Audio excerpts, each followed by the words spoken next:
Olá pessoal, bem-vindos ao VigilanteCast. Vocês sabem que a cibersegurança é um termo que está ganhando cada vez mais espaço na agenda das empresas, nos congressos, nas palestras, nos seminários, em função da importância crescente da segurança de dados das empresas. Hoje nós vamos bater um papo aqui com Adriano Filadoro, que ele é CEO da startup Vigilante, para a gente falar um pouco sobre alguns mitos e algumas verdades sobre cibersegurança. Olá, Adriano.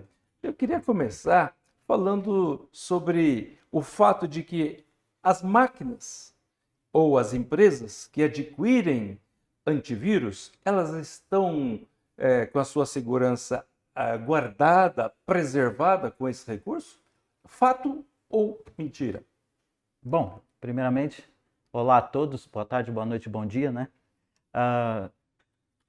Gilberto, é uma boa pergunta no sentido de tem muitas empresas que compram antivírus e não implementam como deve. Então, por eu ter compra só em comprar o antivírus, não garante segurança. O mínimo da segurança ali, principalmente para a parte das estações de trabalho. O mercado chama muito do endpoint. Então, simplesmente comprar o antivírus e não implementar corretamente é um problema. Comprei o antivírus e fiz uma implementação correta. A gente precisa de processo. Para quê? Porque para manter esse cara funcionando e funcional. Então, eu preciso ter certeza que os dispositivos que estão conectados a essa minha rede, que estão embaixo desse antivírus, com esse antivírus instalado, estão atualizados, têm as últimas assinaturas. Se não tem nenhum evento ali, normalmente, as empresas, quando elas compram sistemas de um pacote de antivírus, ele tem lá um portal que a empresa pode administrar através daquele portal. Esse portal gera eventos, gera alertas, indica que tem gente com o antivírus desatualizado. Em alguns casos, ele indica até mesmo que o antivírus foi desatualizado, foi desinstalado. Então você imagina, eu instalei o antivírus no ambiente, aquela máquina, uma das máquinas foi invadida e nessa máquina invadida, uma ação de remover o software da própria máquina, é normal que isso possa acontecer, né? Dependendo do tipo de ataque, do tipo de vírus, ransomware ou que venha infectar a máquina. Então, é sim um mito que você tem segurança se você não cuidar dele. É um elemento que não funciona sozinho, então você precisa trabalhar um pouquinho, né? Precisa olhar os logs, precisa ter os alarmes corretos e precisa ter uma atenção se aquilo, além de estar funcionando, continua funcional. Isso remete, Adriano, a uma outra questão. E a empresa faz uso desse recurso. E o grande desafio é como é que esse recurso vai ser implementado e desenvolvido. Então a questão é, as empresas elas têm pessoas, têm especialistas, têm treinamento adequado para manter esse processo funcionando como deveria? Olha, há pouco tempo eu assisti uma palestra sobre cibersegurança, mas com foco em treinamento. Era uma empresa, até um amigo nosso, um parceiro nosso, o pessoal da ACAD TI, e eles falaram algo bem interessante ali. Eles disseram que não tem profissional na área, quando se fala de cibersegurança, falta profissional. E aqui, agora eu fui muito além do que é ter um antivírus na máquina instalado ou não. Uhum. Então, e aí que sirva também como uma dica, cibersegurança é algo que você encontra MBA para isso, pós-graduação, né?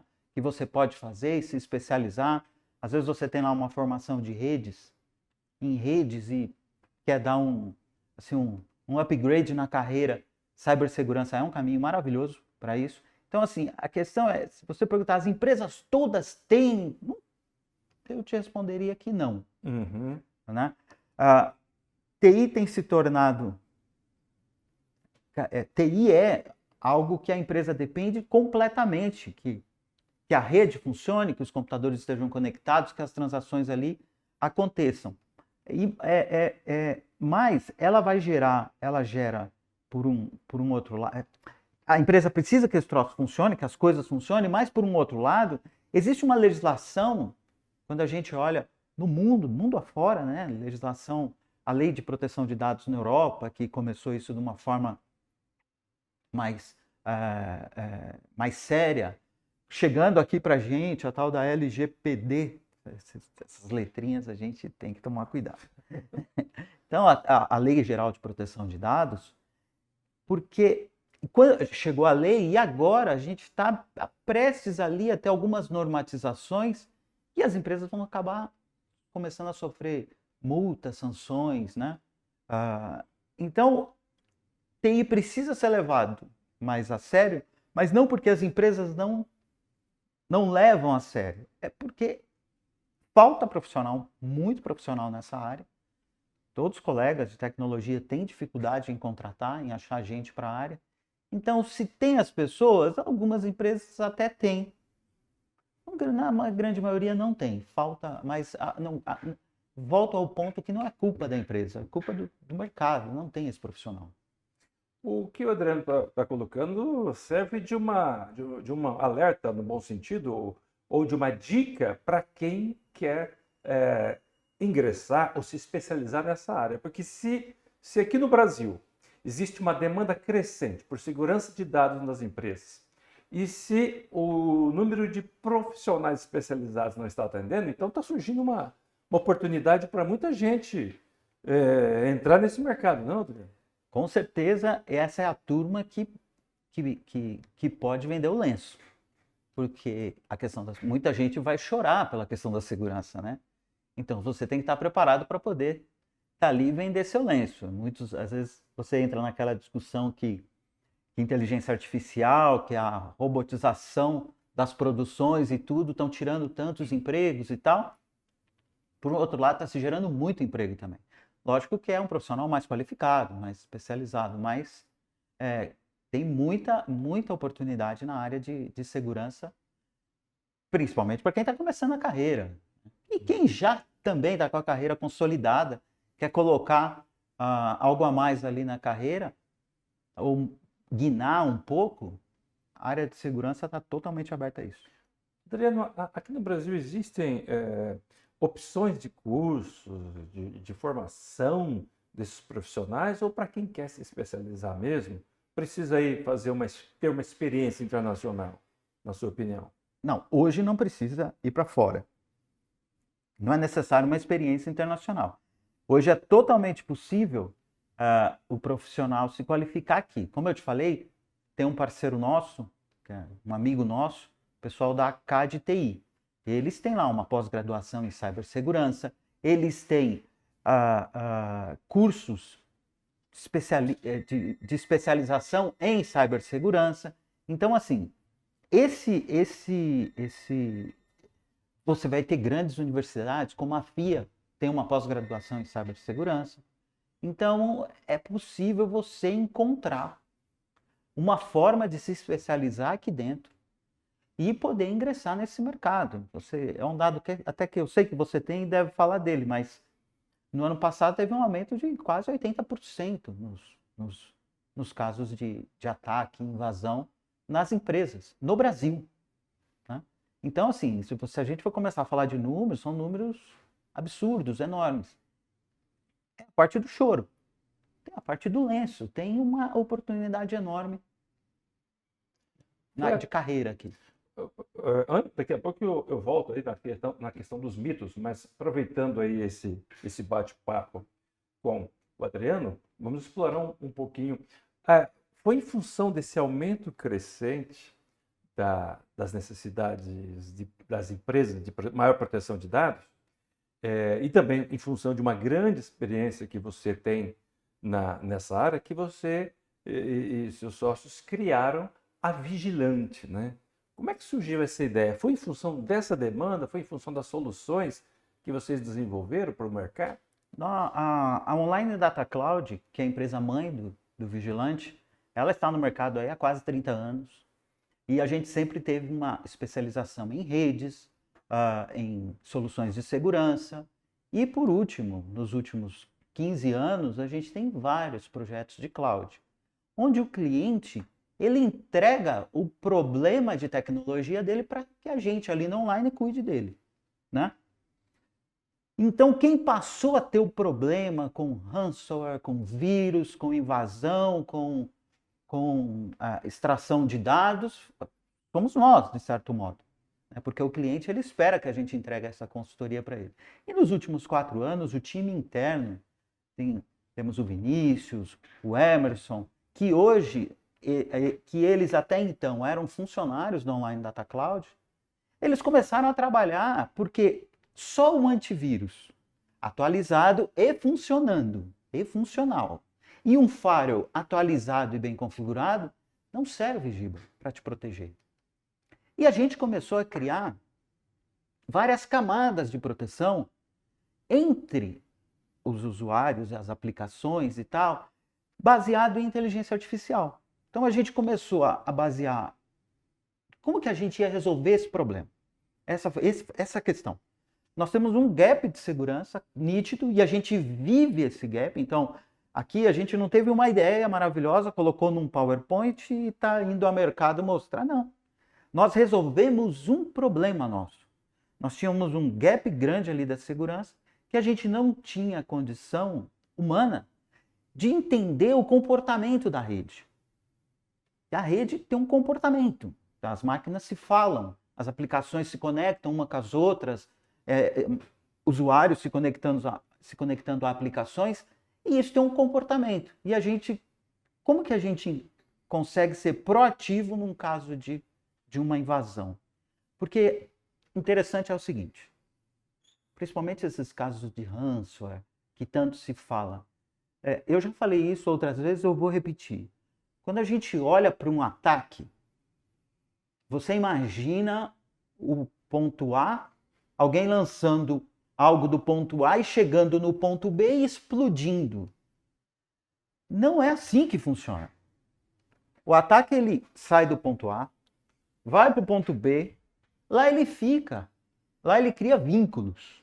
De verdade, ele cria raízes.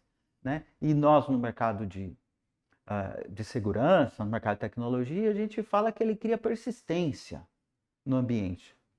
Olha, fácil, Giba, eu trocaria a palavra por raízes. O troço cria raiz. Por quê? Porque ele fica ali na sua rede 2 dias, semanas, não, fica meses na sua rede. Ele pode ficar até quase 1 ano lá na sua rede. Em média, um ataque dura 180 dias. Então, o cara entra na rede, ele extrai dados, ele manda informações críticas para fora, ele tenta invadir outras máquinas, ele faz movimentações dentro da rede que acaba que isso gera um tipo de comportamento. E aí nós começamos a colher dados, correlacionar esses dados e buscar entender esses comportamentos. A rede gera vários dados. Então, toda vez que você vai lá e coloca o seu usuário e senha, gera um log, a hora que o Gilberto logou, a estação de trabalho que ele veio, qual o nível de segurança na autenticação que ele usou, enfim, tem um log lá com várias informações. Essas informações nós colhemos e ali nós vamos tentar identificar. Então a gente identifica máquinas que estão escaneando a rede para entender quem são os meus vizinhos, né? Quais máquinas estão do meu lado, quais são os servidores da rede, se eu consigo chegar em algum lugar que eu tenho um privilégio ali de administrador.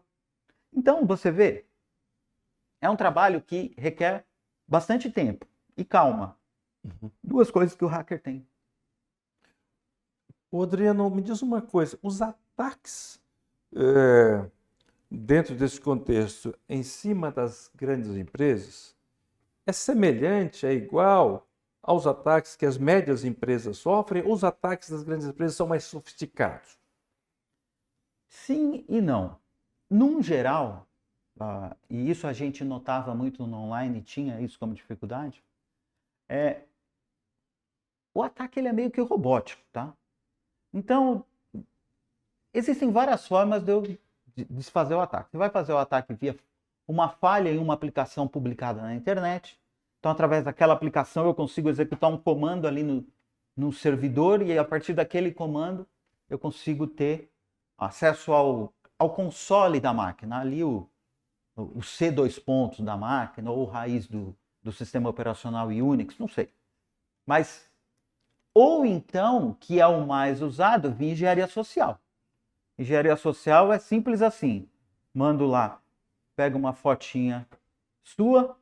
Estávamos hoje no almoço saboreando uma feijoada e o Martinho nos dando uma aula sobre as novidades do iPhone, do novo sistema operacional da Apple, que acabou de lançar aqui. Eu vi a facilidade de editar foto e colocar. Então, alguém pode fazer uma montagem rápida, com conhecimento zero, porque a gente notou, basta saber arrastar o dedo ali e te colocar duas pessoas que não tem, às vezes nem se conheçam, juntas de mão dada, não custa nada. E aí manda essa foto para você. Então, colher os dados da sua rede social, faça uma montagem mequetrefe e manda essa foto para você no e-mailzinho. Giba, tá aí, ó, te falei que você está sendo traído. Você vai clicar na foto, vai querer ampliar a foto, até você entender que aquele troço é uma montagem. Uhum. Você já fez o que era necessário fazer. O quê? Você clicou. Então, não sei quem foi a alma brilhante que criou o tal do clique aqui. Gente, não clica nada. Você entendeu? Você está esperando aquilo? Não, aí o banco está mandando eu assinar um documento. Liga para o seu gerente e fala: ô Zé, você tem certeza? Liga 2 vezes para o cara. Mas clique aqui, não clica. Bastou um clique. Clicou. Você abriu sua máquina. O hacker entra até na sua máquina, é isso. Gilberto, é pior. Nós estamos falando que o profissional da área de cibersegurança, ele pode chegar e fazer um MBA, uma pós-graduação. Tá bom. Para fazer exatamente isso que eu estou te contando. E aí, se você procurar essas plataformazinhas de curso mequetrefe, que tem muitas na internet, você paga R$30 por mês e você vai ter acesso a aprender. R$30 por mês? Não, me desculpa. R$30, você vai ter um curso detalhado de como você monta uma central de comando e ataque para você atacar na sua casa. Então, você imagina o seguinte: se eu pego um usuário desavisado numa redezinha pequena, ou se eu pego um usuário desavisado numa rede grande, a diferença só vai ser o que eu vou conseguir negociar aqui. Porque às vezes um carinha desse, ele nem tem a condição de evoluir o ataque, mas ele conseguiu uma conexão com uma rede. Existem salas de hackers na Deep Web, que não é tão deep assim, que você pode vender essa sua central de comando. Olha, eu tenho aqui, por um acaso, consegui me conectar à empresa famosíssima de alimentos. Quem quer comprar o acesso? Eu tenho uma persistência lá. Vem alguém lá e compra, eles negociam. Então, às vezes, o cara não está nem preocupado em ir lá roubar dados, talvez nem é ele. Outros grupos fazem. A gente tem notícias que já houve negociações de $500 mil em criptomoeda para entrega de um acesso a uma grande empresa.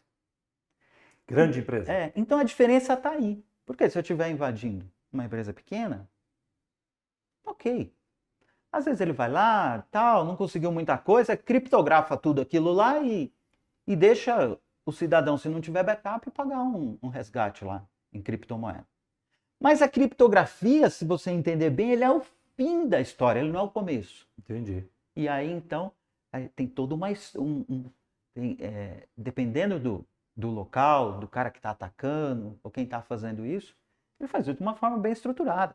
Nós recebemos e-mail o dia inteiro de tentativas de engano. Olha, tem um famosíssimo, é maravilhoso esse e-mail.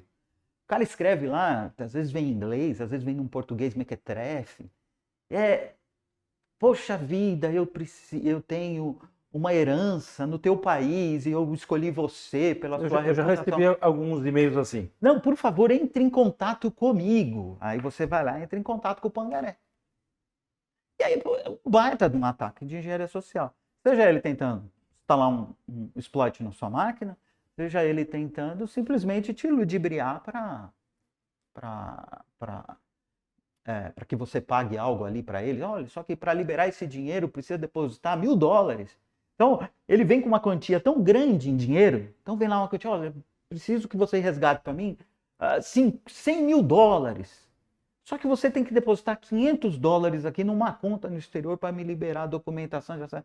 O que é $500 versus 500? Aí você foi lá e perdeu R$2.500. O cara fizer 10 ataques desses no dia. Né?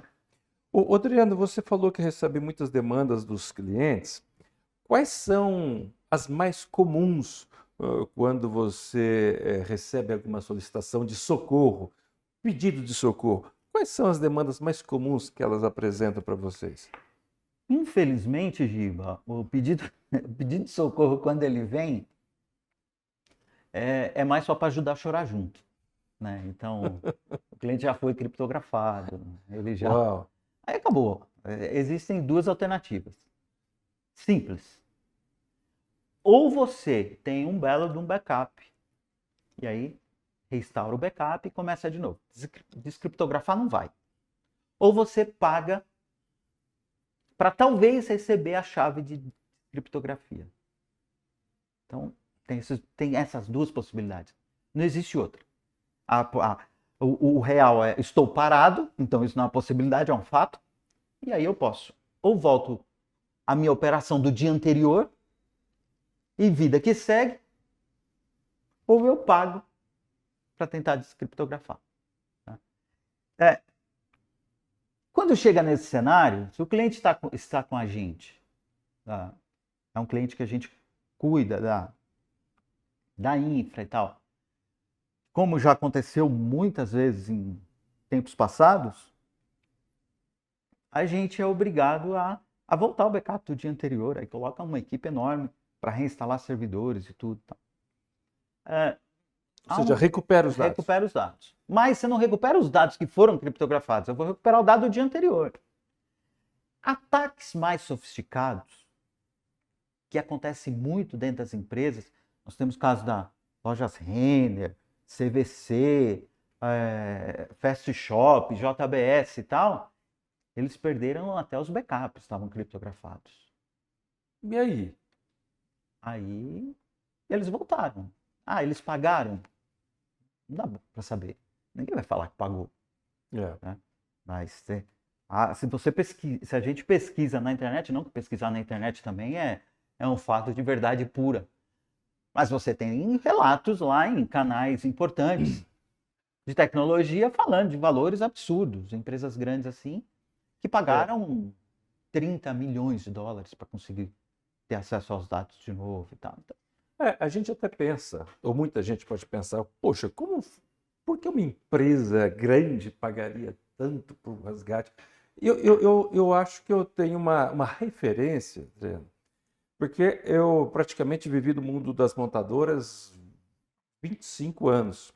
Então eu fico pensando, eu não tenho nenhuma informação se alguma teve esse problema ou não, mas eu fico pensando o quão importante são a privacidade das informações, porque entre elas existe uma concorrência super acirrada, porque cada uma delas tem os seus produtos para um mercado e esse público tem as opções de escolherem e sempre querendo saber o que vem por aí. Uma montadora hoje, em geral, elas estão trabalhando na produção, no design de produtos daqui 3, 4 anos. Né? Alguns projetos vão até uns mais recentes, uns com menor tempo, mas em média, de 3, 4 anos mais ou menos, é o tempo que se gasta para preparar o carro que ela vai lançar, o carro do futuro, que pode inclusive garantir a sobrevivência financeira em um determinado período.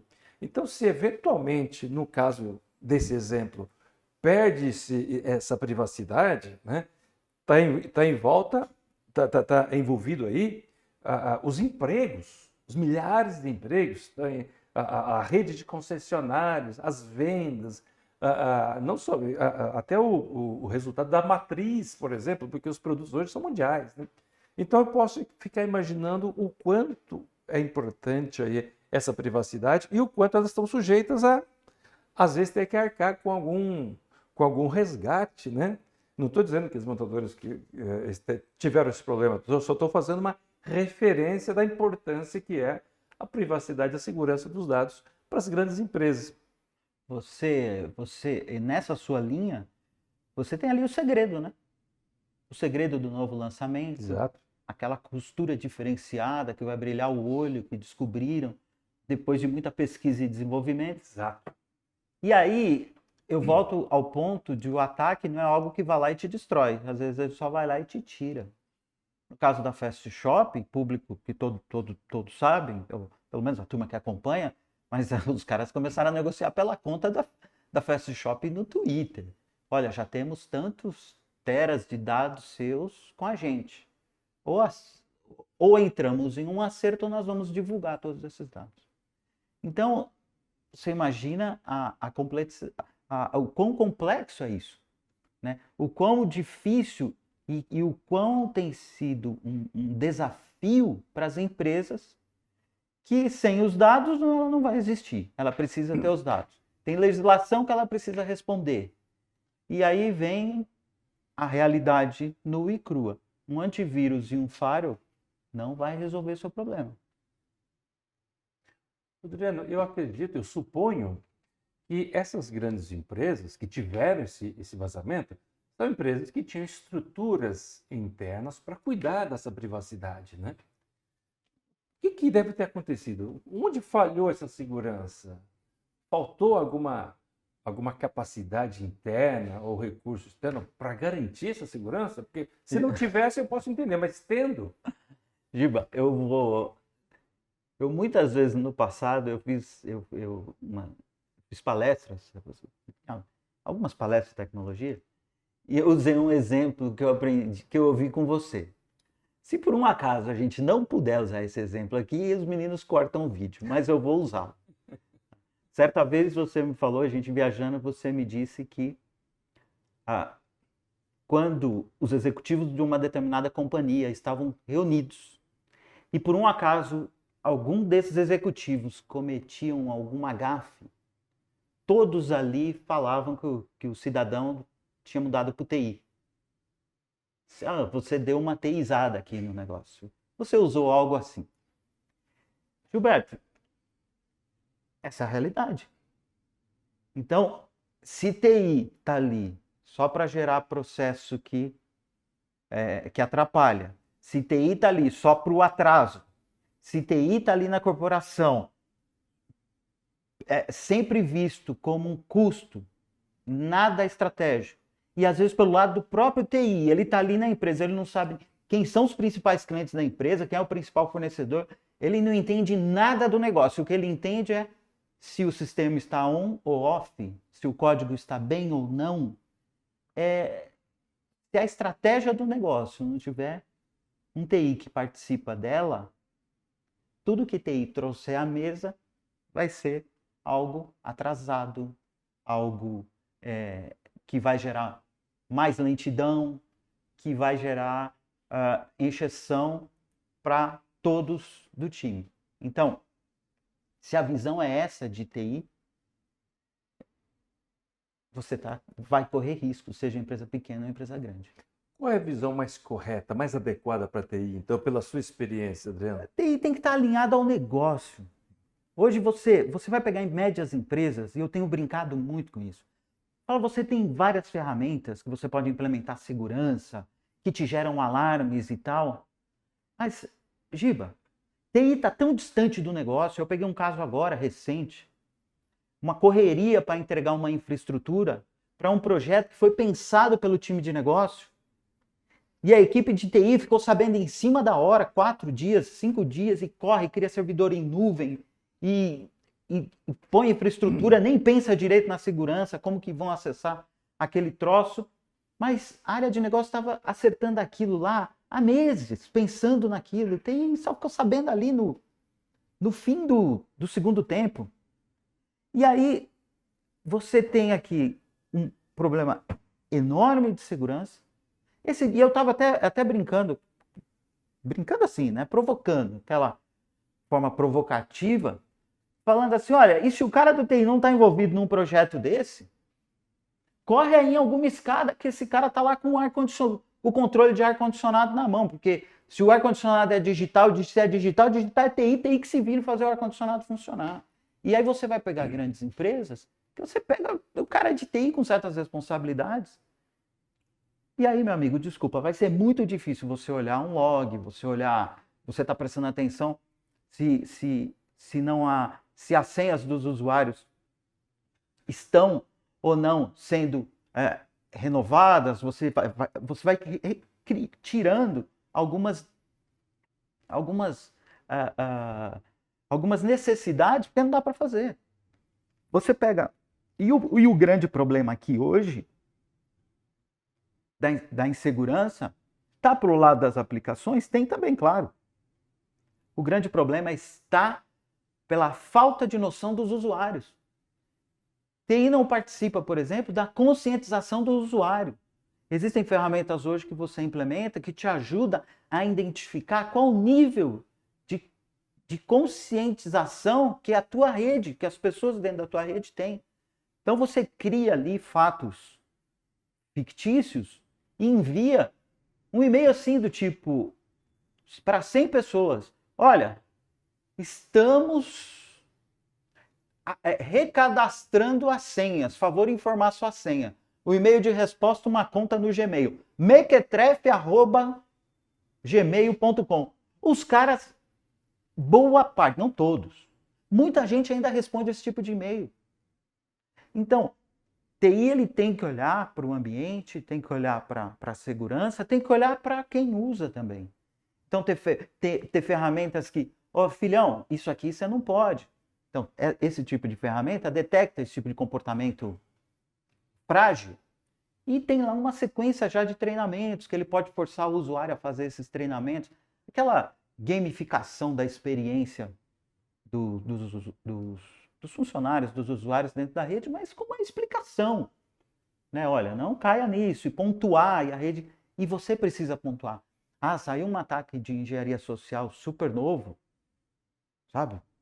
Vou falar uma bobagem aqui, tá? Mas veja o corpo da rainha. Não vai ver, cara. Para. Né? Não clica nesse tipo de coisa. Então, porque você tem toda a sofisticação, o cara clica, abriu a porta, o cara entra. Adriano, você está levantando uma bandeira bastante interessante. Eu vou te dizer por quê. Eu já vi alguns boards de algumas empresas, pelo menos da maioria, ela é formada, né, por algumas áreas consideradas absolutamente estratégicas. Tem marketing, tem vendas, tem comunicação, tem engenharia, tem qualidade, tem pós-venda, mas eu não me lembro, mas com certeza deve ter, onde a área de TI é representada por um membro do board. Você acha que é o caso das empresas em geral, sejam grandes, sejam médias, ter um técnico, um especialista, um executivo representante no board para alinhar esse ponto internamente? Gilberto, eu vou te falar da forma que eu imagino. Eu acho que já tem. Eu nunca trabalhei em uma empresa multinacional. Eu sempre fui um empreendedor. Né? Meu último emprego, que eu me lembro, né, de emprego mesmo, eu trabalhava no Banco Nacional. Né? Faz pouco tempo, porque eu sou novinho, mas... Então, assim, fora a minha experiência do Banco Nacional, eu nunca mais trabalhei em uma empresa grande. Eu atendi grandes clientes. Mas você atender o grande cliente, você não vive a cultura da empresa. Eu vou lá, resolvo um problema, implemento um projeto, viro as costas e vou embora. Fiz projetos em grandes companhias. Mas eu não vivia a cultura da empresa. Então, como eu te responderia isso, eu acredito que eles estão lá. Do mesmo jeito que o jurídico está ali. Tem que estar ali também. Né? Mas, de novo, você viveu isso mais do que eu. Né? Eu acho que não é, eu não conheço, sabe? Talvez a área de TI esteja representada por um dos integrantes do board, mas eu me refiro a ter um executivo especialista, uma fera, digamos assim, um Adriano no board aí, num perfil de quem entende do assunto, quem compartilha os riscos, as soluções, de uma forma sistemática, né? Não ser chamado, conforme você mencionou até, quando a invasão já foi feita, quando o prejuízo já foi causado. Mas é algo para se pensar, né? Algo para se avaliar, porque tem um dado aqui, Adriano, absolutamente, eu diria, alarmante. Só neste ano, em termos globais, as perdas provocadas pelos ataques cibernéticos chegam a 6 trilhões de dólares no mundo. Isso é o equivalente a 3 vezes o PIB do Brasil.